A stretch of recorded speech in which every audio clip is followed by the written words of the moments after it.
I want to keep talking about trade for now, though. We've been talking a ton about this trade fiasco that's been caused by Donald Trump. And it's actually a problem with many of our allies, but right now it's acutely a problem with Canada.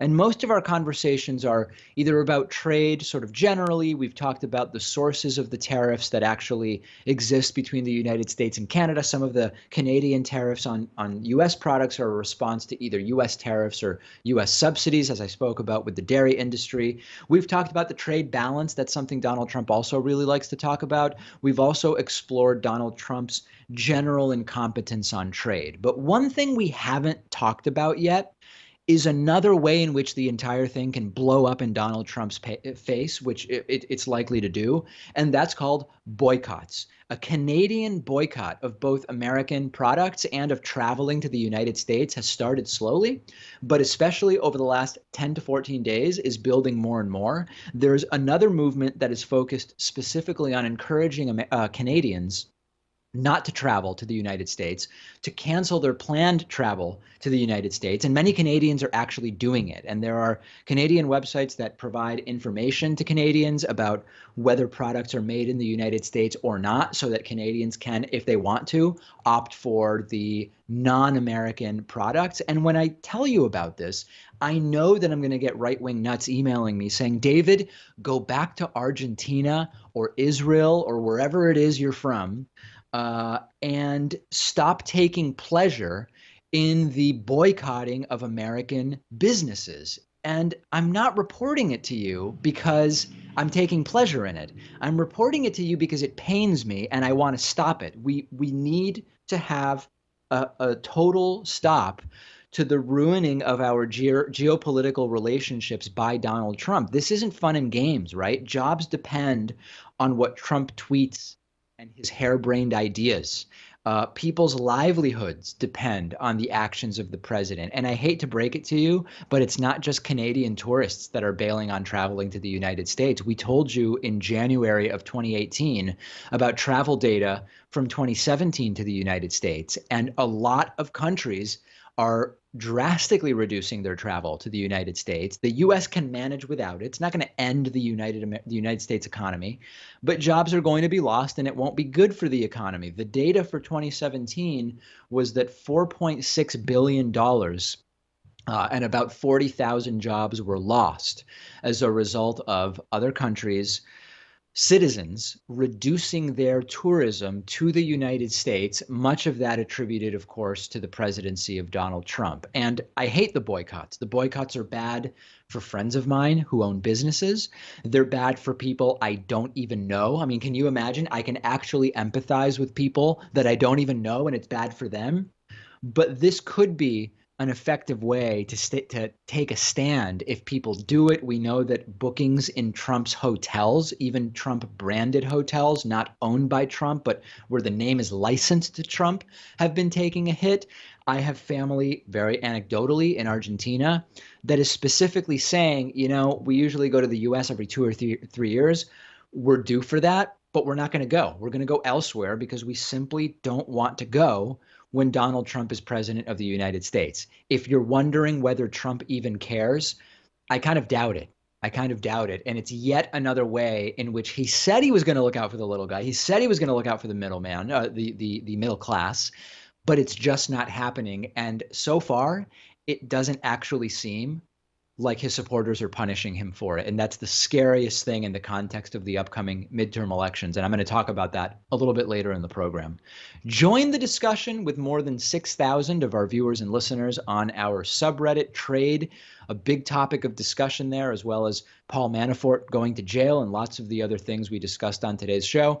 davidpakman.com/REDDIT is where you find the subreddit. Quick break, new and improved shorter breaks on the David Pakman Show coming up next. Welcome to the program. Joining you from very, very sunny, very hot Northampton, Massachusetts today. We have not only indictments now, but also jailings of Trump staff in the Trump Russia investigation, and it's not going away and it's not ending anytime soon. Former Trump campaign manager Paul Manafort has been sent to jail. And Paul Manafort, you might recall, was previously indicted, released on bail. I told you last week he was re-indicted for witness tampering charges. He was contacting people apparently via text, voice, and also encrypted message, and trying to influence what they were going to be telling investigators. And he has been charged, and a judge has now sent him to jail. Judge Amy Berman Jackson said, quote, "This isn't middle school. I can't take away his cell phone. If I tell him not to call 56 witnesses, will he call the 57th?" And he is now in jail. And we're going to get to Donald Trump's reaction in a moment. But I do want to remind you that all along we were told nothing will ever come of this, right? There's nothing to look into. There will be no charges. There will be no indictments. There will be certainly nobody going to jail or to prison. And of course, pretrial detention, which is what Paul Manafort finds himself in at this point, is not prison in the sense of a sentence, but it is somebody being held in jail because they simply weren't able to just behave like an adult and follow simple instructions from the judge, which include don't start contacting witnesses and potential witnesses and influencing their testimony, which is exactly what he did. Trump immediately both defending Manafort with logical fallacies, but also part of the idea is to distance from Manafort, and we'll get to that in a little bit. Donald Trump saying it's wrong to send Paul Manafort to jail because he has worked for other presidents. And actually, in one tweet, which I'm going to show you, Donald Trump, it's amazing. I know that now there's 280 characters in a tweet instead of 140. Trump has 4 glaring errors, including multiple logical fallacies in just one tweet. Trump tweeting, "Wow, what a tough sentence for Paul Manafort, who has represented Ronald Reagan, Bob Dole, and many other top political people and campaigns. Didn't know Manafort was the head of the mob. And what about," and he says, "what about Comey and Crooked Hillary and all of the others? Very unfair." So let's break this down piece by piece, because it's actually, in a sense, it's remarkable that he's able to insert so much nonsense into one tweet. First of all, Trump says that this is a sentence for Paul Manafort. Manafort hasn't been sentenced to anything, right? Manafort is being held pre-trial because of his behavior and a judge's decision. To call this a sentence confirms, I was going to say demonstrates, but it actually confirms the fundamental total lack of understanding of the American justice system that Donald Trump has. Secondly, Trump says that this is wrong to do to Paul Manafort because Manafort worked for Ronald Reagan. That's an ad hominem genetic fallacy. And you might think, well, David, ad hominem is when you insult someone instead of dealing with the argument. Ad hominem just means to the man, right? It means that it could be a positive or negative statement about an individual. In this case, it happens to be positive, but it's the same fallacy as saying oxygen is bad because Hitler breathed oxygen, right? That it's kind of a silly example. Here, it's Manafort is good and too good for jail because he once worked for Ronald Reagan. And of course, that's totally fallacious logically. Next logical fallacy is Trump says, I didn't know Manafort was the head of the mob.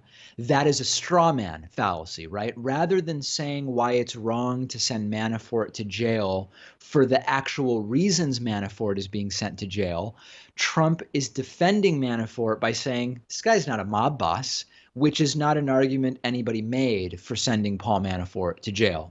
And then lastly, logical fallacy number 3 in this one tweet, Trump says, what about Comey and Crooked Hillary, right? The idea is, why is Manafort being held pre-trial if neither James Comey nor Hillary Clinton are in jail nor prison? And that's classic whataboutism, right? James Comey and Hillary Clinton haven't been indicted for anything. And in any case, even if they had been indicted, that wouldn't have any bearing on whether the right decision for Paul Manafort is to hold him pre-trial, because he's now accused in a second series of indictments of tampering with witnesses. And it's also just a really dumb argument in this case, because in general, people who haven't been charged with crimes don't get sent to jail, right? Like that's just, it's kind of a dumb argument that doesn't even make sense at its face. And meanwhile, so that on the one hand, there's this ludicrous and laughable defense of Paul Manafort, who's now in jail. At the same time, much like with Michael Cohen, the Trump attempts to distance the campaign from their own campaign chairman continue. Trump said during this bizarre pseudo press conference outside of the White House that, quote, Manafort has nothing to do with our campaign. There's two analyses there. One is that Trump's using the present tense, right? When he says Manafort has nothing to do with our campaign, that's technically true because Manafort is not currently involved with Trump's reelection campaign. He's in jail. So obviously he's not currently involved with Trump's campaign. But it's a distortion, right? Because Manafort was Trump's campaign chairman. Manafort ran Donald Trump's delegate strategy, which was a big piece of how he ended up winning by initially starting to pick up delegates here and there during the Republican primary. And don't forget that when it comes to Russia, Manafort was the guy who was pushing the Republican Party to harden their stance against Ukraine and to soften their stance on Russia, which they did right before the Republican National Convention in summer of 2016. So the distancing is totally transparent and bogus. And a really funny side note, most media outlets, when Paul Manafort was sent to jail, correctly reported the headline, which is Paul Manafort sent to jail. That's correct, right? Paul Manafort jailed, whatever phrasing you want to use. For at least a while, Fox News was reporting this as Manafort pleads not guilty to witness tampering, which is accurate, but it is not at all the most relevant and newsworthy part of the story. The relevant and newsworthy part is not only has this guy been indicted multiple times, he can't even keep it together enough while out on bail to stay out of jail. And the next thing I want to talk with you about is the insanity of the reactions to Paul Manafort being sent to jail, including by Alan Dershowitz, who has completely jumped the shark over the last year and a half. There is a whole new world out there of ways to make money online. And I'm not even talking about out and out scams. I mean, just ways to make money as someone who gives their opinion about things on the internet, on YouTube. I often get emails from people saying, hey, David, you could make a lot more money if you took this position or that position, or if you called out this person or that one or that idea or this idea. And I even once had a lunch meeting with a major talk radio person. I don't want to say who it is, but it's someone from the talk radio industry who said to me, David, if you could double your income by pretending to be a conservative instead of a progressive, would you do it? And I said, no, of course I wouldn't do that. And they said something like, it's good to know what your principles are, so you know how you want to direct your career or something like that. And nevertheless, I never had lunch with that person again after that meeting. But regardless, fortunately, our show is doing well enough that I don't need to do that, right? Nor would my moral compass even allow me to concoct some kind of fake personality or set of positions that's not my authentic self. But there are lots of ways now that clearly are great moneymakers. And yesterday we were talking in studio about some of them, and some of them are obvious, right? Like becoming a conspiracy theorist. The theories themselves don't so much matter. But the thing about conspiracy theories is that while they won't appeal to a huge portion of the online world or the online media audience, the people that buy into your conspiracies will give you money because they'll see you as having some kind of courage to tell the truth about whatever you're talking about. So conspiracy theories are a really big moneymaker. That's one. But there's better ways. Another really great way to get people to pour money into your Patreon page or whatever else, get you speaking gigs, get you invited onto other shows, is to have an awakening. Right? You have a political awakening, and it mostly works if you go from being progressive to conservative in some way. Because when a conservative has an awakening and becomes progressive, progressives don't see it as a miracle. We just say, yeah, it's common sense. They just figured out how the world works. So if you're willing to denounce your progressivism and concoct some reason why you're now in the conservative side because you've seen the light, that is really good for business, and you can make a ton of money doing that. And this will get people to celebrate you as someone who's willing to admit mistakes and is now copping to the ultimate truth. Really, really profitable. Pat's taking notes on that one because he's interested in that one. You can also get a ton of attention and sort of bolster your rhetorical credentials by setting up false debates with artificially narrow parameters to come off as having owned people or taken them to school on some issue. And it's even more effective if the people are completely unskilled and lack any experience in actual political rhetoric, so that you look really good in alpha. You'll kill it and you will attract a ton of attention for yourself. And that's actually a good one in general. Even if you're not setting up artificially narrow debates, often with false questions, just debate people who are totally unqualified to be debating, right? You will look really good in comparison. Another way that you can open the floodgates of internet cash: give blindingly obvious advice that you'd normally find in those discounted self-help books that you can get for a penny at the local used bookstore or on Amazon, but wrap up the obvious advice in either intellectual sounding language or make the advice seem counterculture or controversial in some way. If you can hint that people are trying to suppress your ideas because they're dangerous or they present some kind of ultimate truth, you'll make that much more money. And if none of these ideas sounds good to you, a gold mine is to provide pseudoscientific arguments to legitimize discriminatory and prejudicial ideas. And if you can say that actually these are the ultimate truths that the politically correct crowd won't admit, you can retire early on that one. And race and IQ is one that comes to mind along those lines. And then last thing, if you want just a quick tip, if you're looking to become a successful online pundit, fight against identity politics while using your own identity, right? Argue that identity politics is a terrible malignancy on society, and that white Christian men are being disenfranchised by identity politics, and that it's time to finally stand up for white Christian men. Prepare for Patreon to explode if you're willing to do that. If I'm missing any, let me know, because I want to help the audience make a lot of money on YouTube as pundits. I don't plan on doing any of this stuff, but these are just some tips for people who might be looking for ideas. Yeah, I think the political reawakening one would work best for me because I already have a platform on a progressive show. Right. So I'll be leaving here shortly, and you can expect my PragerU video to come out in a few weeks. Can you imagine if there was a big announcement where Pat has seen the light and he is denouncing his progressive credentials and is going to basically, you could actually say you are rejoining your family's conservatism because you've talked about having a more conservative family, and that would, I mean, you would be booked by all sorts of right-wing leaning talking conferences and also libertarian ones. It would be a goldmine for you. I'd make a new show. It would be the Pat Perspective or the Ford File. I'd have to think of something. I like the Ford File. Ford File for Freedom. That would be the way. Or F cubed is actually that how you could do it. You could have shirts that are just an F with a number 3 as in cubed. Send me your thoughts. If I'm missing any ways to make money on YouTube, giving your opinion, I'm on Twitter at @dpakman, and the show is on Twitter at David Pakman Show. I love this story. Homeland Security Secretary Kristen Nielsen was shouted out of a Mexican restaurant last night by protesters who were confronting her over the separation from parents and internment camps of children. I don't know how else to say it. It's the separation and the internment of the children that the people were protesting.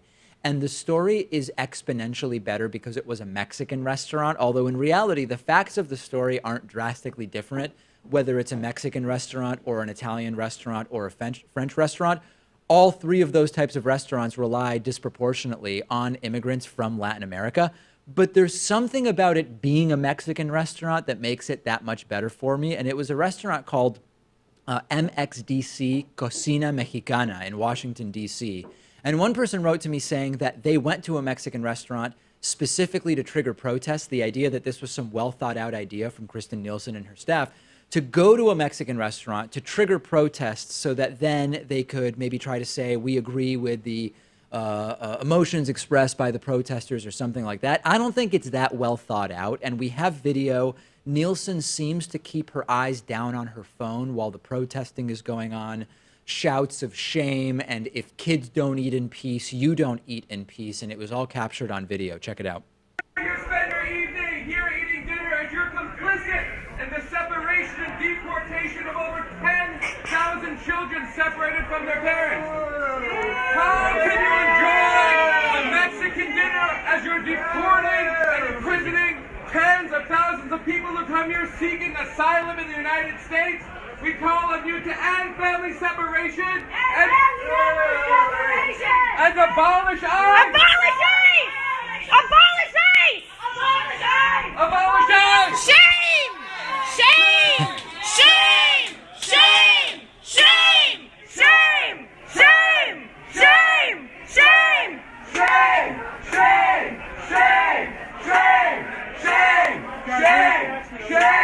Shame! Shame! Shame! Right. Shame! Imagine trying to deal with that when you just want your tableside guacamole, right? I mean, what disrespect. And Nielsen's spokesperson tweeted after the incident, while having a work dinner tonight, the secretary and her staff heard from a small group of protesters who share her concern with our current immigration laws that have created a crisis on our southern border.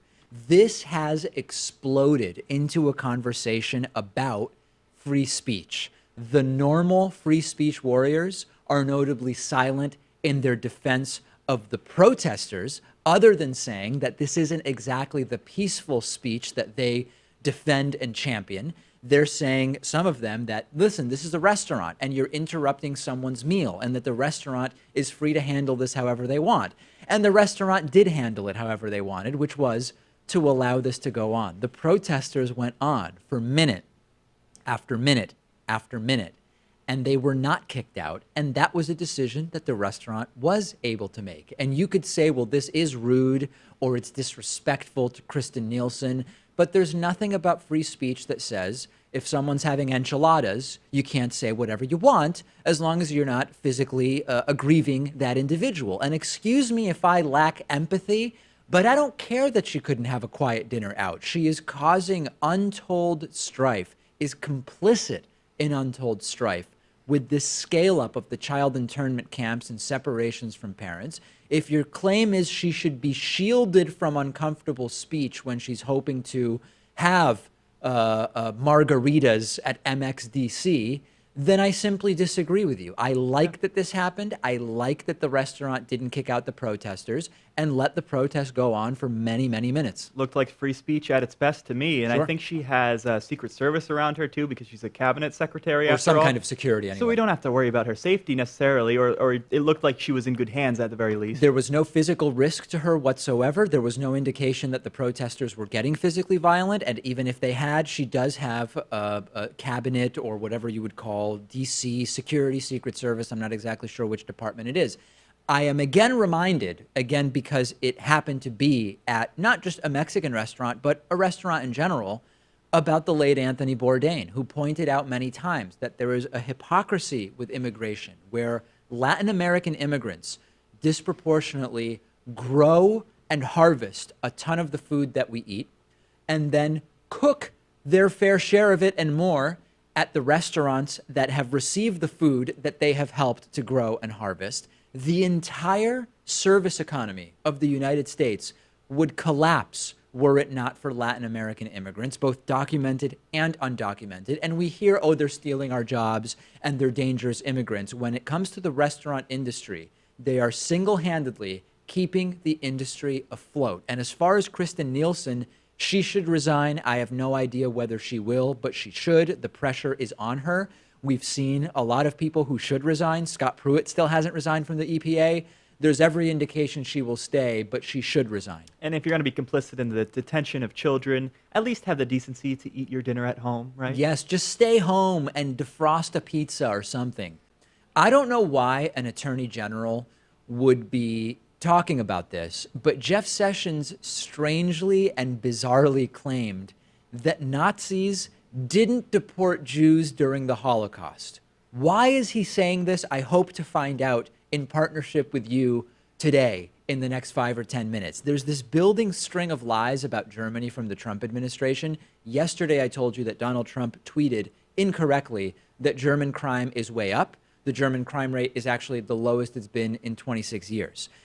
After that, Jeff Sessions was being interviewed about the child internment camps for migrant children by Laura Ingraham on Fox News. That program is quite a beauty, to take a page out of Donald Trump's vocabulary. And Jeff Sessions tries to deny that what's going on right now with children in the United States is anything like what was happening in Nazi concentration camps. Okay, that is something that he was asked about by Laura Ingraham because the comparison had been made by others. Jeff Sessions says that the key difference between what the Nazis were doing during World War II and what the United States is doing now is that the Nazis were preventing the Jews from leaving the country, not deporting them. So, I mean, I guess that's what counts as an explanation in Jeff Sessions' mind. Here's the interview from Fox News with Laura Ingraham. And before I get to that, just so you know that I know it, during the same episode of her program, Laura Ingraham referred to the internment camps as basically summer camps for kids. It's outrageous and ridiculous. I'm not covering that today, just not enough time. But that's just sort of part of the context of this exact same episode of her program. Let's get now to the clip of Jeff Sessions. This is how your opponents, General Sessions, are demagoguing this issue. Let's listen. I walked down that railroad siding where the families were separated, and that's why I used that picture. Now, look, I know we're not Nazi Germany, all right? But there is a commonality there. This is the United States of United States of America. It isn't Nazi Germany, and there's a difference. And we don't take children from their parents until now. Nazi Germany, concentration camps, human rights violations. Laura Bush has weighed in, Michelle Obama, Rosalind Carter, got all the first ladies, going back to Eleanor Roosevelt. She's apparently weighed in as well. General Sessions, what's going on here? Well, it's a real exaggeration. Of course, in Nazi Germany, they were keeping the Jews from leaving the country. But this is a serious matter. We need to think it through, be rational and thoughtful about it. We want to allow asylum for people who qualify for it. He had a full minute to think about what to say. He had a full minute during which he knew he was going to get an opportunity to explain why is what we're doing now not like what the Nazis did during World War II. And the distinction he was able to draw between Nazi concentration camps and child internment camps today is that the Nazis were preventing Jews from leaving, whereas part of what the U.S. is doing is deportation. This is, of course, as stupid as it is false. The Nazis did deport millions of Jews from Germany and from other countries to both concentration camps and work camps and death camps all over Europe. It included German Jews, French Jews, Jews from many countries deported en masse to concentration camps all over the place. Poland, Czechoslovakia, Germany, Belgium, France. It wasn't called deportation. It was called evacuation, but it's the same damn thing. And that's where I get back to, even if Jeff Sessions were correct, right? By choosing to say that the difference between Nazi Germany and this is the supposed lack of deportations, all he's saying is we're doing the early Nazi stuff and not the later Nazi stuff. Because there was a point before the Nazis started the deportations. That's not very positive. But why even answer it in that way? All he has to say is that the Holocaust was a unique moment in history. 6 to 12 million people were killed. They were taken from their homes and gassed and starved to death. Here we're talking about undocumented people coming in. Right. That's all you got to do. He could just say there's nothing whatsoever that's similar. And to say, you know, the difference is back then they weren't doing deportations and now we are. Someone please write to me and tell me history will not look kindly at this. Please tell me that, because if there is going to be any saving grace in this absolute abortion of an American government that we're dealing with right now, I'm hopeful. The only thing I'm optimistic about at this point, other than cautious pseudo-optimism about maybe voting them out in November, the only thing that's in the back of my mind as maybe something positive that could come from this is that what we are observing now is memorialized in history, that history will look back at this for what it is, which is a series of bumbling atrocities, and that it will hopefully prevent it from happening again. And if there's people in the audience who believe that that's going to happen, write to me and tell me that that's what's going to happen. And if you think I'm wrong, if you think that even that isn't going to happen, I'd rather know the truth. Write to me and tell me that as well. I'm on Twitter at @DPakman. The show is on Twitter at David Pakman Show, and we'll be right back. Remember when Donald Trump said, if I had done half of what she did, I'd be in jail? He was talking obviously about Hillary Clinton, and it's really funny how that comment now seems not only to have been yet another instance of projection, but actually yet another way in which it's Donald Trump that, if he was held to the standards that he was saying Hillary Clinton should be held to and would be held to, would be the guy sitting in jail. And I want to remind you about Donald Trump's much bragged about charitable foundation, right? This is called the Trump Foundation. Turns out that one of the recipients of the generous charity of the Trump Foundation is Donald Trump himself. And the resignation of New York Attorney General Eric Schneiderman recently has not interrupted the New York Attorney General's office work on the Trump Foundation, and the pressure on the Trump Foundation continues. And the new Attorney General there, Barbara Underwood, has filed a new lawsuit against Donald Trump's charity for what's called self-dealing. And self-dealing, kind of in short, means that the Trump Foundation, just like Trump University, is a scam for Trump's personal enrichment. That's not actually what self-dealing is, but that's sort of the gist of what this entire thing represents for us. The lawsuit says that instead of being a real charitable foundation, the Trump Foundation was working as a bank account that Donald Trump's accountants would use as a checking account at any time that Donald Trump needed money, either to settle legal disputes, or sometimes if Trump publicly made a donation pledge, Trump said, I'm going to donate to some such charity. He wouldn't actually donate. They would just pull money out of the Trump Foundation, of money that came in from donors, and make it to the charity that Donald Trump promised a donation to, if they donated at all. We know some of them were just straight up lies. And sometimes those political donations made to the Trump Foundation by donors were used to facilitate campaign contributions, which is a whole other legal problem that we're going to talk about at some other point. Most famously, there's like a really big example of this that's cited in the lawsuit and that we've talked about before. Donald Trump once used money donated to the Trump Foundation to buy a portrait of Trump himself to decorate a golf course of his, right? Donations used to buy a portrait to put up at a golf course that Donald Trump owns and makes money from. And it's a form of money laundering. And just like with the Trump University scandal, Trump is tweeting that he won't settle the case. Donald Trump tweeted, the sleazy New York Democrats and their now disgraced and run out of town Attorney General Eric Schneiderman are doing everything they can to sue me on a foundation that took in $18.8 million and gave out to charity more money than it took in, $19.2 million.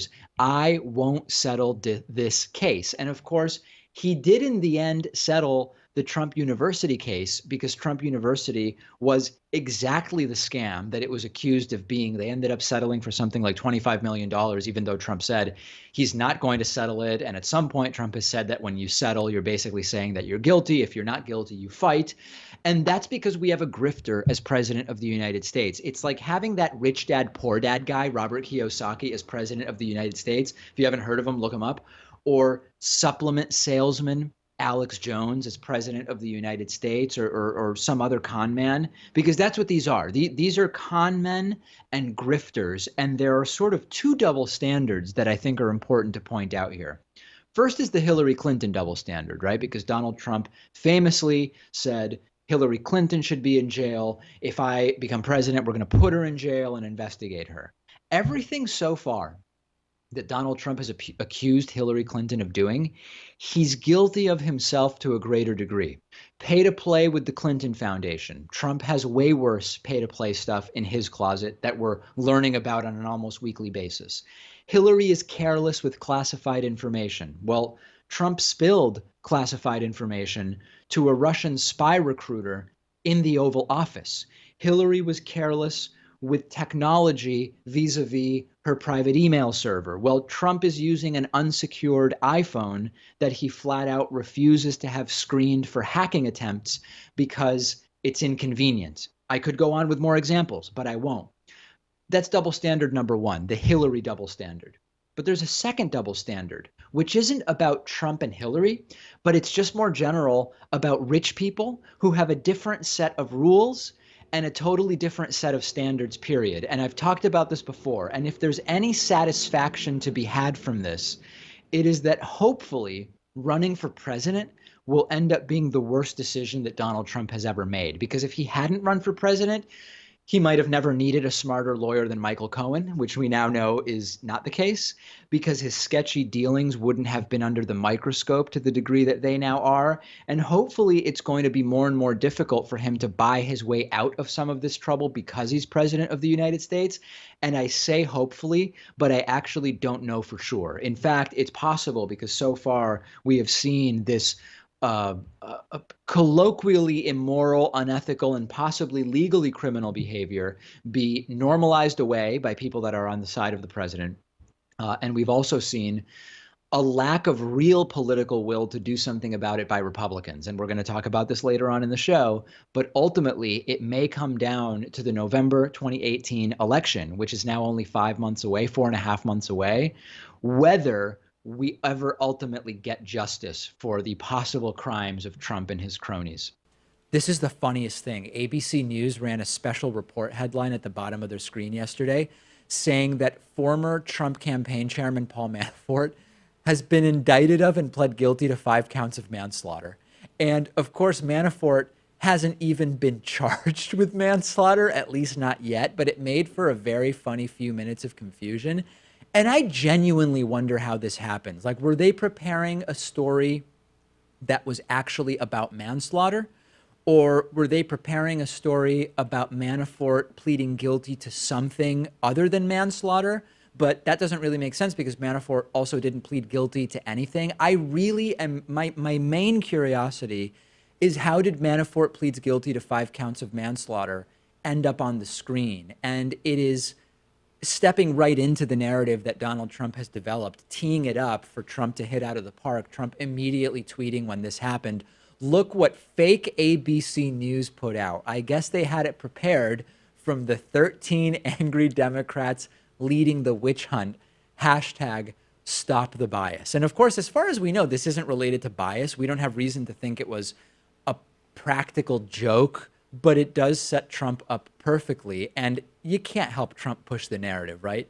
That is what happens when you put this up on the screen. And I like when these things happen because it's funny. They get called technical errors when it's not really a technical error. Somebody clearly messed up, but it feeds right into the Trump narrative around fake news. It was obviously a fake chyron. If Paul Manafort was to kill someone, there would obviously be some intent behind it and some planning. It wouldn't be manslaughter. That's the part that's not believable. If Manafort's actions led to somebody's death, it would be murder, not manslaughter, from everything we know about the guy. But the technical error. News reporter ends up on camera without pants, and then this news station will say, we regret that there was a technical error that took place. It's like, well, no, the reporter wasn't wearing pants. That's not exactly a technical thing. We regret the technical error that occurred when a reporter shouted racist obscenities during their report. Really, which piece of equipment caused that to take place? But in the end, this plays directly into Trump's fake news narrative. So it is unfortunate as much as it is funny. I think you're going to like this one. Crime in Germany. What do you think? On the rise? On the decline? Has it been steady? We know about the anti-immigrant, far-right nationalist parties of Europe. They're all clamoring about it's more crime all the time. But is that true? Donald Trump apparently thinks so. He tweeted yesterday, quote, the people of Germany are turning against their leadership as migration is rocking the already tenuous Berlin coalition. Crime in Germany is way up. Big mistake made all over Europe in allowing millions of people in who have so strongly and violently changed their culture. That's Trump's view. The truth happens to be the exact opposite of what Donald Trump said. We just got a new report last month about German crime, and it's at its lowest level in 26 years, since 1992. And overall, the crime rate has decreased in Germany by about 5%. From 2016 to 2017, that includes the number of politically motivated crimes, which are also down by about 5%. But the most notable category of crimes that did go up, anti-Semitic crime, stemming, of course, from the political right wing of Germany. So think about the circumstances. Trump is wrong that crime is up in Germany. The one type of crime that notably is up is anti-Semitic crime, which is the same type of crime that's up in the United States as a direct result of Donald Trump being president and this sort of catalyzing and coalescing and activating of the anti-Semitic, white nationalist, white supremacist types who are feeling very emboldened under Donald Trump. Similar headline from the UK some time ago, anti-Semitic crimes on the rise, up significantly, in fact. And there are going to be the so-called skeptics about this story. Anytime we do a story like this, they want to debunk the report, and they have some very, very tired and predictable talking points. Number one, they will say, hey, David, the crime rate is higher, but police aren't recording the crimes properly. They haven't presented evidence, and that's a totally unfalsifiable claim. I don't think that's a good argument against this report. Number two, another one, they will say, but David, the real number of crimes is hidden because the population has increased, or something like that. And of course, that makes no sense because the report is about crime rates. It's not about the raw number of crimes. It's about crime rates. Another one that you will hear from the so-called skeptics is, David, the reason the crime rate is lower is because the police are really bad at solving crimes. But of course, the report is about reported crimes, not about solved crimes, and the police closing cases or not closing cases doesn't actually have any bearing on the crime rate. There is, however, I know Pat wants me to tell you what the accurate criticism is of this study, and I'm going to tell them, Pat, okay? The fair criticism of this study is that some types of violent crime are not at 26-year lows in Germany, right? And that's true. However, that doesn't refute the big picture of the study, but there are many, many different types of crime. Some types of crime are violent and some are not, and you can find some types of violent crime that have increased in Germany. But what we can be 100% sure of is that Donald Trump, as usual, just has no idea what he's talking about. I have another unfair criticism, if you're interested, which is that even though the statistics show crime is down in Germany, it feels like crime is up. I mean, I remember Republicans during the Obama administration would make the same case about the economy. Even all these numbers from the Bureau of Labor Statistics show that we're in a pretty good spot. Doesn't feel like that. Yeah, and of course we know that facts do care about your feelings, contrary to what we hear from many people on the right. Apparently, when it feels like they should, the facts very much care about your feelings.